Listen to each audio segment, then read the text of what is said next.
Hey everyone, welcome to the talk Business Model Innovation by Experimentation. My name is Yoav and I come from a London-based company called Energize Work.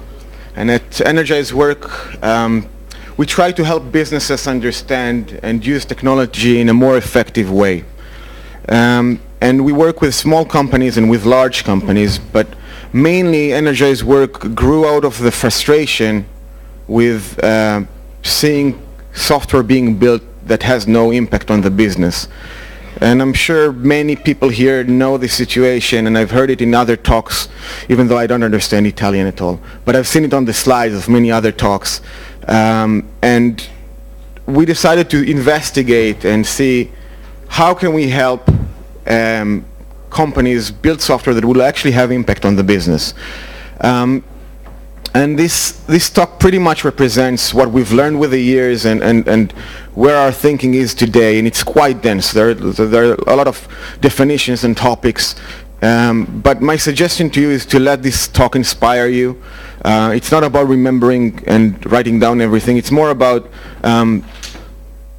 finding the concepts that resonate with you, and I'll try to point you out in the direction of where to get more information about everything. So we're all kind of familiar with the numbers. According to IBM, 60% of IT projects don't deliver on quality or in time or on scope. According to KPMG, they're a little bit more generous. 50% of IT projects never achieve what they set out to achieve. And according to Calian Consulting, 17% of IT projects do so miserably that they threaten the very existence of the company. Now think about the last one for a second. It's almost 20% of IT projects go so badly that they can take out the whole company. And we're familiar with these numbers, and we see this failure all around us. Sure, there are a lot of success, but a very big number of failures. And it actually gets even worse, because if you look at innovative IT projects, so more along the lines of startups, you discover that 95% of startups fail, 93% of angel investments never achieve the expected ROI, and it goes down to 80% when you're looking at VC investments. And the big question is why? So let's have a quick show of hands. Put your hand up if you're involved with any kind of IT project right now. That should be most of us, right? Maybe it's not. Keep it up, keep it up. Okay, now keep it up. Wait, there is a follow-up question. Now the follow-up question is, how many of those involved with IT projects think that the project they are working on right now is likely to fail? All right. According to the numbers, about 50% of the people in the room should have kept their hands up. So the question is, are we in denial? Or maybe those who kept their hands up are just indifferent, they don't really care.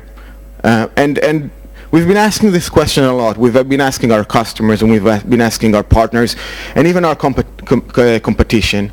And it turns out developers do care, and technical people care a lot about the software that they build, that it has a real impact. But we see the same trend time and time again. And we started to investigate and see what we can do to improve matters. And when we asked the questions, we got the three typical answers you usually get, and it's all around software. It's either too late, it's of poor quality, or it's missing functionality. And for the past 14, 15 years, we've had quite good answers on how to solve these problems, how to deliver better software. And started with extreme programming, and later on Agile and Scrum. And these methodologies provide pretty good solutions to these three problems.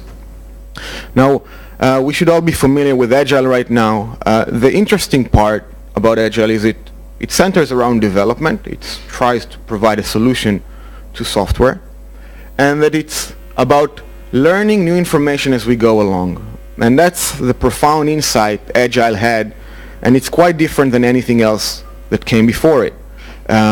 It's the recognition that we don't know everything when we start a project. It's the recognition that as we go along, new information becomes available, and that new information should influence decisions. Now, even today, there are a lot of projects out there that still don't recognize this fact. They commit to a fixed scope, fixed delivery time, and we say fix fail. So whilst Agile provides good answers, we see Agile projects fail. And just in the last year in the UK, where I come from, there are two interesting examples, two spectacular failures of two projects that were, at least in the United Kingdom, called the biggest Agile projects ever. One is Universal Credit, and that's an attempt to unify all the different government systems that provide benefits. Second one is the BBC's digital media initiatives.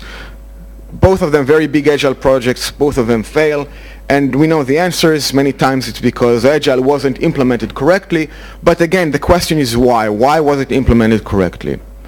So whilst Agile is a good answer and solves a lot of problems, it's not a silver bullet. So we dug a little deeper, and it turns out that software is just the tip of the iceberg. And if you look deeper inside, there is a whole chunk of the iceberg centered around product.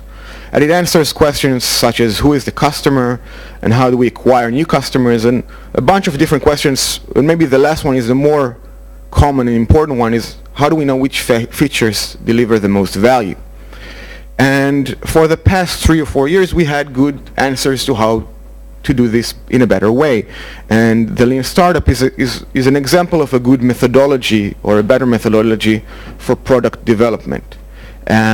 And interestingly enough, the solutions came from small companies, not from the big ones, from the startups. So again, if you look at the definition, it's not about development. The Lean Startup is about business and about product, and it's about being data-driven and iterative learning. And again, there is the concept of let's discover new information as we go along. But it turns out that whilst Lean Startup provides very good tools for small, early-stage startups, and even for medium-sized companies, while it provides a good framework, it doesn't provide good enough tools to deal with the complexities of a mature business model. So maybe you have more than one product, or maybe you have more than one revenue streams, and then it becomes hard managing your business. And when we look deeper, it turned out that there is another big part to the iceberg, and it's all around business. And it answers questions such as who are the customers, and who is the competition, and how do we acquire customers, all the way down to maybe the most important question is what are our business goals? And these questions are relevant to small companies and to big companies just the same. And it turns out that we don't devote enough attention to answering these questions. So in our work with clients, both small companies and big companies, it took us a while to get time to talk to the people who actually are responsible for answering these questions. And when we did, it turned out that most of the time, they don't know the answers, especially to what is the business goals question. And when we investigated, it turned out that eventually, when you go down to the bottom line, most IT projects fail because they fail to deliver on the business goals.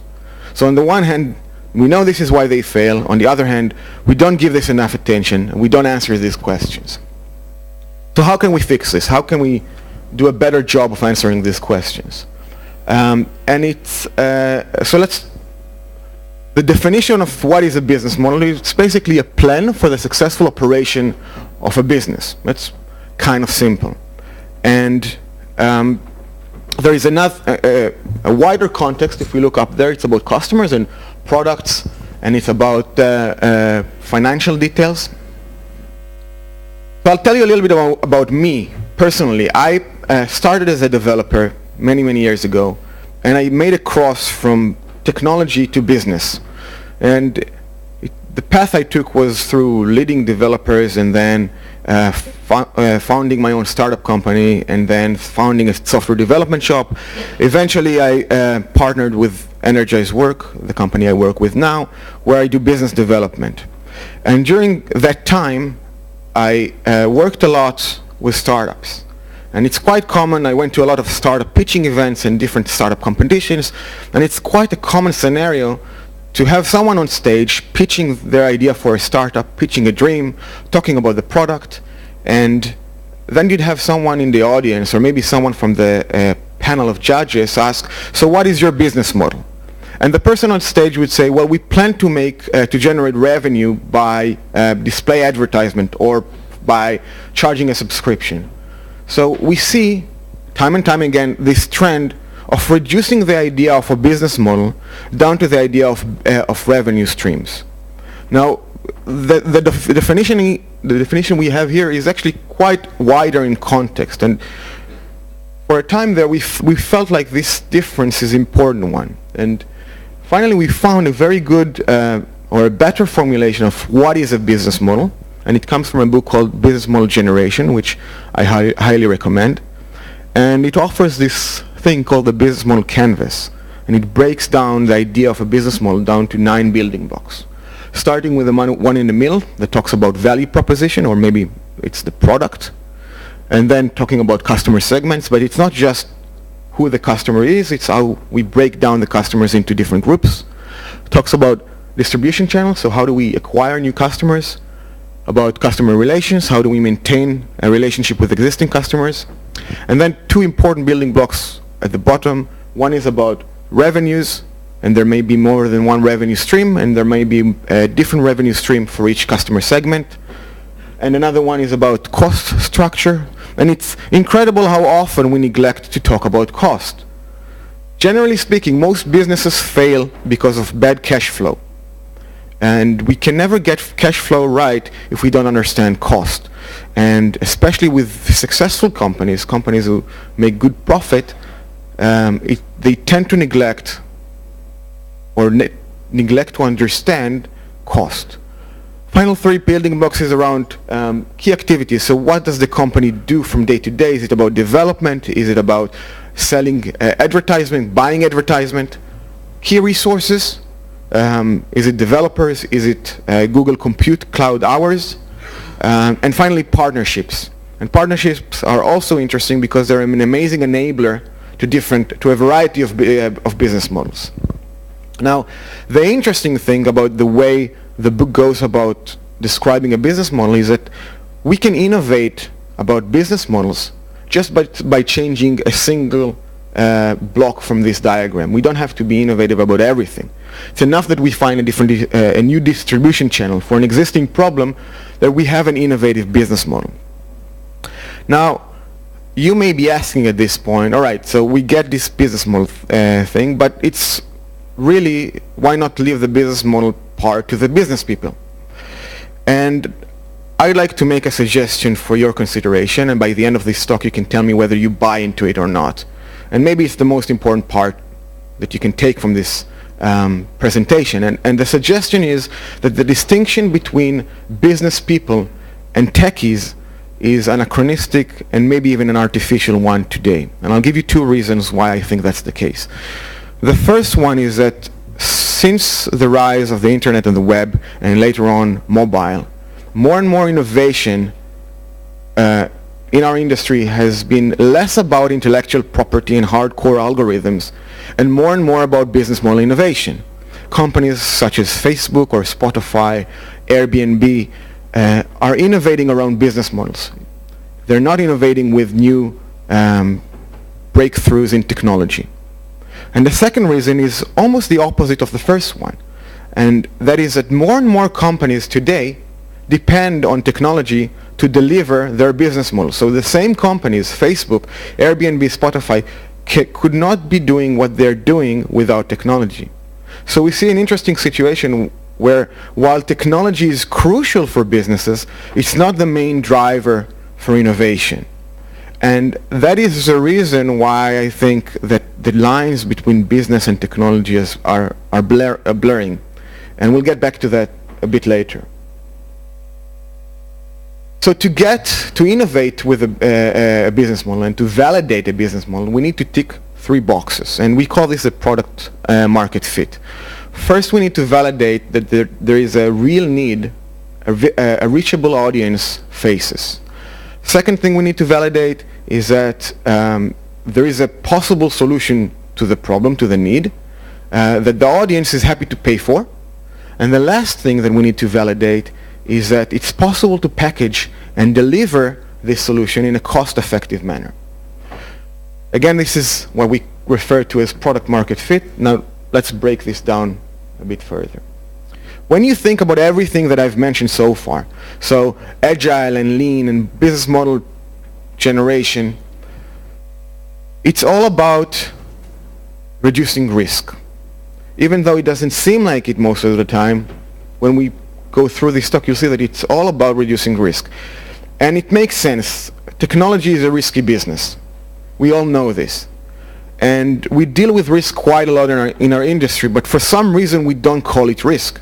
And we don't have good enough tools to manage risk and maybe to even reduce risk. So the question is, what is risk? How can we get a better definition, better understanding of what is risk, how do we measure it, and how does it relate to other concepts? For example, uncertainty, assumptions. So let's start with a few more definitions. Uncertainty. Uncertainty, the lack of complete certainty, is basically the existence of more than one possibility. As soon as we have a few possibilities and we don't know which one of them is going to materialize, we have uncertainty. So how do we measure uncertainty? To quantify uncertainty, we assign a set of probabilities to the set of possibilities. Quite simple.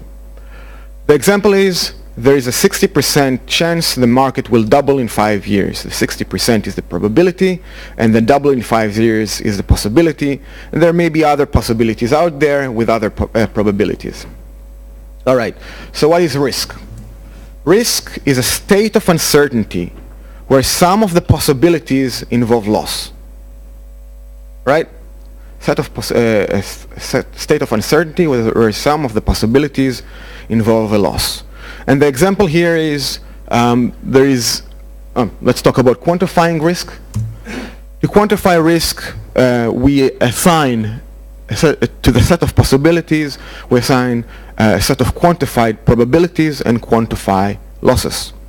And how do we, and what is the example? The example here would be, there is a 40% chance that the proposed oil well will turn out to be dry, with a loss of potential $12 million in exploratory drilling costs. So the 40% is a probability, the dry oil well is one possibility, and the $12 million is the loss. It's our personal stake in the matter. To kind of try to understand the difference between risk and uncertainty, think about it this way. We can be uncertain about the winner of a contest, but unless we have some personal stake in the matter, we don't have any risk. As soon as we place a bet on who the winner is going to be, we have a risk of losing the amount that we bet on if we turn out to be wrong. And that is how we measure risk as well. So risk is defined in terms of uncertainty, and uncertainty in terms of probability. Now this is a little complicated, but not really, not too complicated. And the question is, so what makes risk hard? And it turns out that there are a bunch of factors. Most of them have to do with the way human beings have evolved that make risk particularly hard. And it starts with a simple fact that we deal with complex problems, but more to the point that our mind is wired to oversimplify certain types of complexity. And one particular type we tend to oversimplify is around probabilities. The second factor is around human beings being solution-oriented. So we tend to prefer ends to means, results to the actual process. And the third factor is that we're overconfident and optimistic by nature. You put all this together and it turns out that people tend to grossly underestimate risk and uncertainty. So we're dealing with a risky business, but we underestimate risk and uncertainty.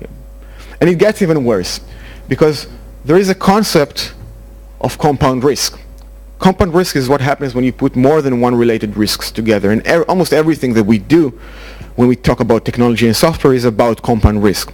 Compound risk is like compound probabilities, because risk is probabilities, and it's very counterintuitive. And I'll give you an example. Actually, if you Google up compound probabilities, you'll find a bunch of different experiments that demonstrate how poorly we do at understanding this matter. But I'll give you one example, and it's called the Monty Hall problem, named after a game show called the Monty Hall. And basically the story goes like this. So a contestant on a game show is given a choice between 3 different doors. Behind 2 doors, there are goats, and behind 1 door, there is a car. Now everyone wants the brand new car, no one wants the goats. I'm not sure why they picked goats, but obviously goats is something no one wants. Then the contestant picks 1 door, and after the contestant picks a door, the host that knows what's behind each one of the doors picks one of the unchosen doors, open it, and reveals a goat. So we are left with 2 doors, one with a new car, one with a goat. We don't know which is behind which, and the contestant has picked one. And then the host asks the contestant, do you want to switch doors? And the question is, should the contestant switch doors? And put your hand up if you think the contestant should switch doors. I'd say about 30%, maybe a third of the room, maybe a little more. And the answer is yes. The odds of winning if you switch are 2 out of 3. And it turns out that the answer is so counterintuitive, most of us get it wrong. And not only people get it wrong, also mathematicians get it wrong. And until they actually go through the solution, they tend to think that switching doors doesn't have any effect. This is why they made a game show out of it. It just works every time. And the lesson here is that first we need to take risk seriously. And we cannot rely on our intuition when we do this. We need to think about it and actually account for it.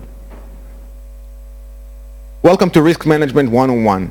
So there are 4 basic ways of dealing with risk. The first way is to avoid it. So we can just choose not to do the risky bit. We can decide not to have a startup, or if we have a bunch of features, one of them more risky, we can decide not to develop it. Second way of dealing with risk is to transfer it. And there are a variety of different ways how we can transfer risk, insurance being the most common one, but there are a whole bunch of contractual methods by which we can transfer risk to someone else. So for example, if I develop a software for you, I can have it in the contract that I'm not responsible for the risk, and we can do the other way around. Third way of dealing with risk is to reduce it. And this is really the magical part, because you can take a risky situation, make it less risky. And there are 2 ways. One is hedging our bets, and the other one is by reducing uncertainty. And this is what we're going to be talking about for the rest of this talk.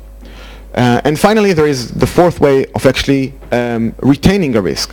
So we can decide that a situation, although risky, is worth taking.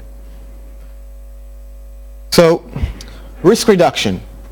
As we said before, 2 ways of dealing with reducing risk. One is around hedging our bets. Other one is about reducing uncertainty. Let's start with hedging our bets. In our exploration with Energize's work about this, how to deal with risk better and how to improve the chances of succeeding with software and having a real business impact, we started talking to investors. And it turns out investors deal with risk all the time, and they have a bunch of tools in their toolbox that we can use to help us reduce risks in our work. The first tool that they use is a portfolio. So instead of making one bet on one idea, they spread their bets on a variety of ideas. So for example, if a typical innovative idea have 10% chance of success, you can invest in 10 different ideas and bring your odds of success close to 100%. There is a good chance that at least one of the ideas will succeed. Of course, your reward from each potential idea will be less, but it's less risky. And this is something we can do in our day-to-day life. So instead of betting on one idea, one product, one customer segment, one marketing method, one revenue stream, we can go for more than one. Of course, if you're an entrepreneur and you have just a single startup, you can't have more than one product, or at least initially it might not be wise to split your time and effort on more than one product. but it just means you have more risk. Second tool in the investor's toolbox is around investment strategy. And investment strategy basically dictates our risk appetite. So how much risk are we willing to take?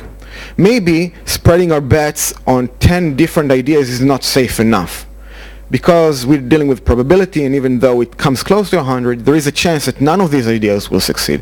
Maybe we actually want to spread our bet on 20 products, doubling our odds of success. Or maybe we're willing to take more risk. Maybe we're not willing to take 10% risk, but if we take 50% risk, that's actually a reasonable bet for us. So we can spread our investment on only 5 different ideas. And finally, the third useful tool in the investor's toolbox is all around spreading our bets, making small incremental bets. And the idea here is that we don't invest the entire sum, our entire budget, up front. We make a small initial bet to validate and size an opportunity. That can be in the form of a prototype, put it in front of customers, get some feedback. If we see that there is traction, there is a good business case for the product, we invest a little more, maybe get it to an alpha or beta stage, we get more validation, we get more data, we invest more. And this is something that we can do in our day-to-day jobs as well. We can do this whether we are entrepreneurs, and instead of developing the whole thing, we can develop only a small prototype. We can do this in big companies, and it's a great way of hedging our bets. Second way to reduce risk is about uncertainty reduction. And it turns out this has been studied for a long time. So the big equation on the bottom comes from a branch of mathematics called information theory, developed in the late 40s. And a lot of the risk management stuff that we talk about and that insurance and banks are dealing with, and a lot of other stuff as well that we deal with on a daily basis, comes from this branch of mathematics. Now we're not going to go into the equation, it's just there to scare you. This is pretty much the important bits from this equation, and it turns out that mathematically information reduces uncertainty, and reduced uncertainty results in improved decision making, and that better decisions have observable consequences with measurable value. Now this is important because it kind of justifies this approach. The way to reduce uncertainty is with more information. So if we think about Agile and Lean and the whole iterative approach, this actually makes sense now, because this is how you reduce uncertainty. So where can we get more information? And there are 4 typical places in a typical work environment where we can go shop for information. And the first one is information we already have. And this sounds trivial, but it's not really trivial. Many times if we have an existing product or existing customers, even if we're building a different product for the same customer, or we build one product, it wasn't good enough, we're building a better product, we might already have a lot of information, or at least we can tap into the existing customers or existing product to get this information. Now a lot of companies are not very good at making this information accessible, and that's why it's important to build this ability to tap existing resource and get this information. Second place where we can go look for information is other people's information. And I like to call this the just go and Google it up method. So it's amazing how many answers we can get just by Googling it up. We can find market research and customer surveys and focus groups, and we can find information about competition.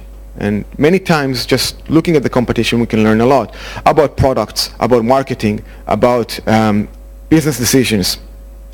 Third place where we can go and look for information is experimentation.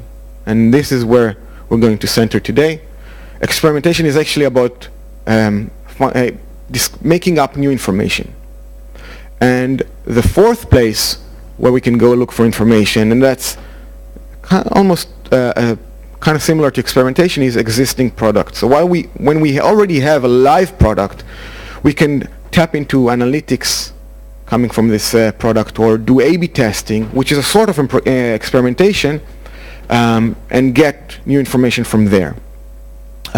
But the important point to remember that although we're going to talk about experiments today, experiments may not be the cheapest place to find information, and it's worthwhile first setting the infrastructure in your work environment to get this information either from existing products or existing customers, or just sometimes Googling things up. So experiments. Experiments are the best way to reduce risk. And this is why the talk is titled the way it's titled. And it's also why I think that the lines between technology and business are blurring, because experimentation is a direct way to influence business decisions. And also, to do good experiments, we need to understand business goals and the business decisions. And there are a few examples of how we can do experimentation in our line of work. One is around prototypes. We can build prototypes, and they can be just paper prototypes. They can be low fidelity, clickable prototypes, the types you get with online tools such as Balsamiq and other tools. It can be, hi, a Balsamiq fan, I guess. Balsamiq man, awesome. There are other tools out there with higher fidelity that actually look like a complete product. We can actually write code, or we can hack existing products. There are other type of experiments all around, conducting market surveys, focus groups, A/B testing. Now it turns out experiments help us in two ways. One way is to reduce uncertainty, and this is obvious because this is what we mentioned before. But the other way is also interesting. Experiments help us to uncover new uncertainties. And if we look at the process of how this sort of workflow goes in our daily basis, we can think about us starting with defining all the assumptions that we have around a product. Now, we'll never get all of them, but we can start defining what we know. And then we go and we prioritize this list. It's sort of an assumption backlog, and I'll explain how to prioritize it in the next slide. And then we can go and design experiment to the top assumption, and then we can go and run the experiment and get the results. And we go through this process again and again and again. And the reason why it's iterative is because when we interpret the results, many times what we discover is that instead of experiments giving us answers, they raise new questions, and they discover new uncertainties. So we go through this process again and again and again, and initially uncertainty increases because we're learning more about the domain, but eventually it starts decreasing, and we can go through this process until we decrease uncertainty to a level that matches our investment strategy. Remember, our investment strategy defines our risk appetite. We don't need to reduce everything, all the risk to zero. We don't need to get to complete certainty. We'll never do. But it's enough that we get to an acceptable level. One important point about designing experiments is that when we design experiments, we try to design them not to prove that our assumptions are right, but to disprove our assumption, to disprove our hypothesis, much like real experiments are done in science. How do we prioritize assumptions? So there are three factors that influence our prioritization. First one is that we try to prioritize towards a situation where uncertainty around making a decision is high. It's usually a situation where we have just a little bit of information. Second factor is we try to prioritize for a situation where the value of the opportunity or the cost of making a mistake is high. And here, pay attention to the cost of the mistake. It's a very interesting, different perspective on making decisions. Many times we have different decisions, all with very high value, but actually making a mistake on one of them can prove to be very costly.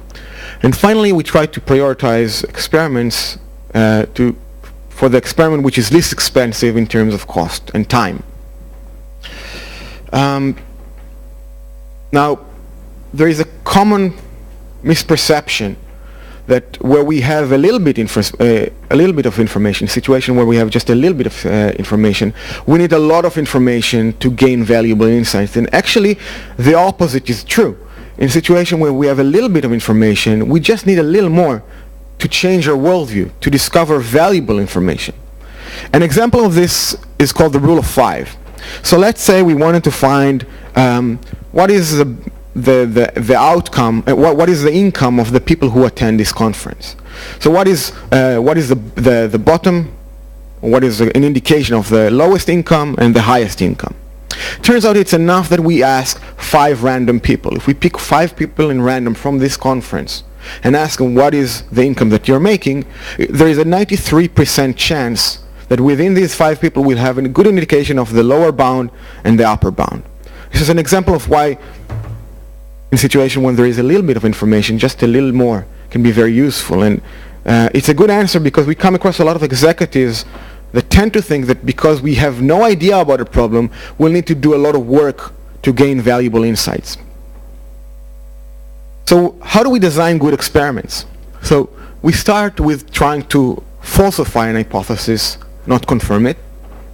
We then try good experiments are objective, measurable, and repeatable.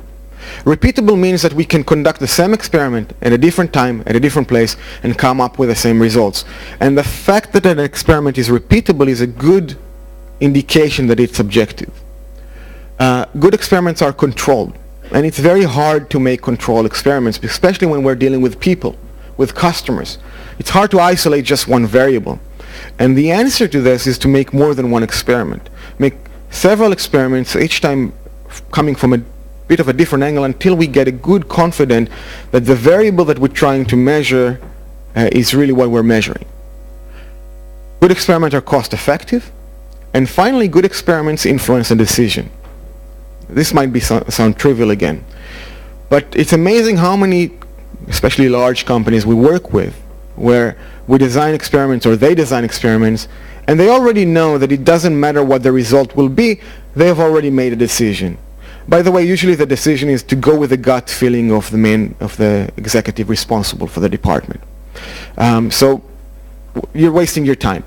Just make sure to only design experiments that influence decisions. Remember, experiments aren't free. It's an investment decision, and cheaper data may be available somewhere else. A measurement. So there are two types of measurements that concern us when we do experiments. One is qualitative measurements, and the other one is quantitative measurements. Qualitative measurements are the soft, fluffy stuff. It's the result of interactions with customers. It's the surveys, it's the focus groups, and they're subjective and they're very hard to quantify. But the interesting thing about the qualitative measurements is that they provide insights into something we call perceived value. Perceived value, as opposed to the real value, is the value customers think something really have. And I'll give you an example.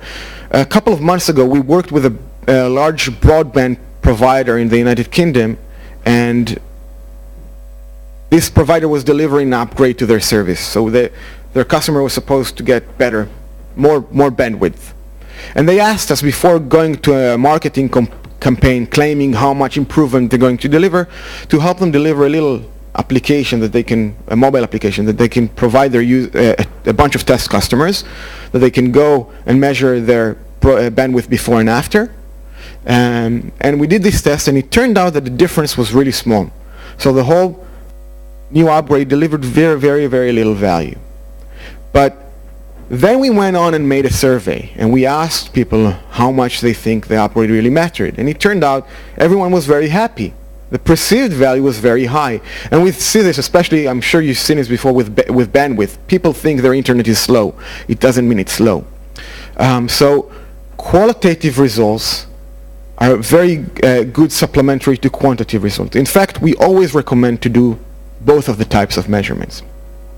How do we ask good qualitative questions? So good qualitative questions begin by avoiding leading phrases such as, do you agree that?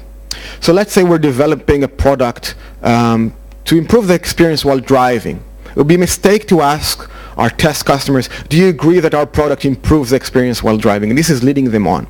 In fact, we want to do exactly the opposite. We want to maybe even ask them, do you agree that this product degrades the experience while driving? If we then get a feedback of someone saying, no, it actually improves my experience, we know we are on the right track. Second thing is we try to make customers part with money or sign up for something instead of just asking them whether they would. My favorite approach here is to ask a customer, would you pay €5 for my product, €5 a month for my product? And if the customer says, yes, I will, I ask him to pay. Now, it doesn't matter whether we don't have a product. It doesn't matter if the product will be coming in 2 months. It's a good indication that we are on the right path, because many times people will tell you that they're willing to pay for a product even though, in fact, they're not willing to pay for a product. And finally, we keep asking, we iterating through the surveys to get down to the bottom line. Quantitative measurements. So quantitative measurements are all about picking the right metric. What are we measuring? It's then about setting lines in the sand, deciding what does success and what does failure look like. And it's important to do this before we actually go on and conduct the experiment. For example, let's say our metric is about paying customers. We decide that within the next month, if we reach 5 paying customers, it's failure, or less than 5 paying customers, it's failure. And more than 5 is success, or more than 50 is success. What is a good metric? A good metric, again, influences a decision. And if you open Google Analytics, you'll find a variety of different metrics that don't influence any decision. We call these vanity metrics.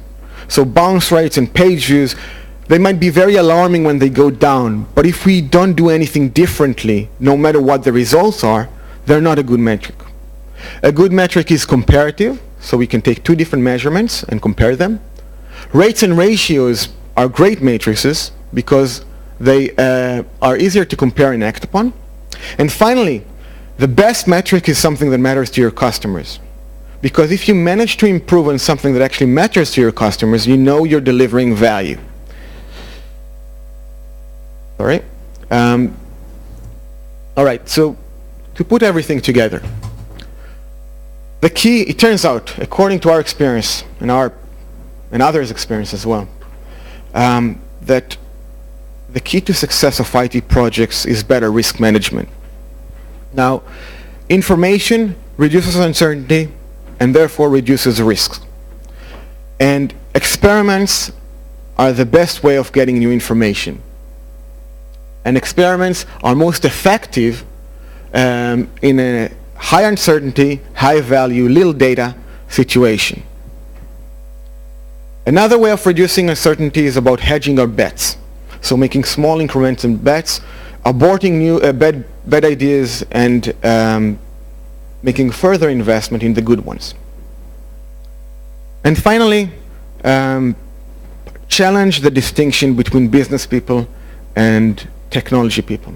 I really urge you, and I try maybe to empower you to challenge this distinction. This distinction is the reason why businesses don't discuss business goals, and why many times we build software that doesn't have an impact. It turns out that uncertainty is, or at least the discovery of uncertainty, comes from the bottom to the top. So it's the developers, it's the customer, it's the people who are conducting the customer surveys. They are the people who see the new uncertainty.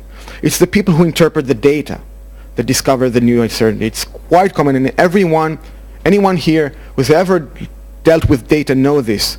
We expect to get either an A if we're successful or B if we fail, and we look at the data and it's completely different. It's a W. Uncertainty comes from the bottom, and to design good experiments, we need to understand the business, and we need to speak the business language. And really, there isn't any reason why we shouldn't. Questions? Oh, sorry, before questions.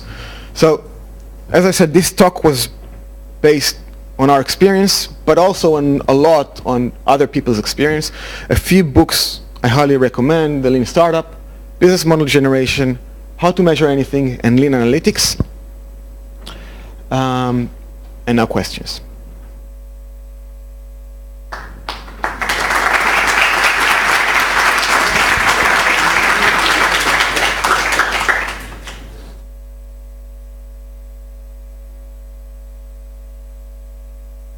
Oh, it was really clear. Any questions? It's lunchtime. Lunchtime. Lunchtime. Dimenticate il feedback alla board. Sì. Uscire, mi raccomando. E ricordate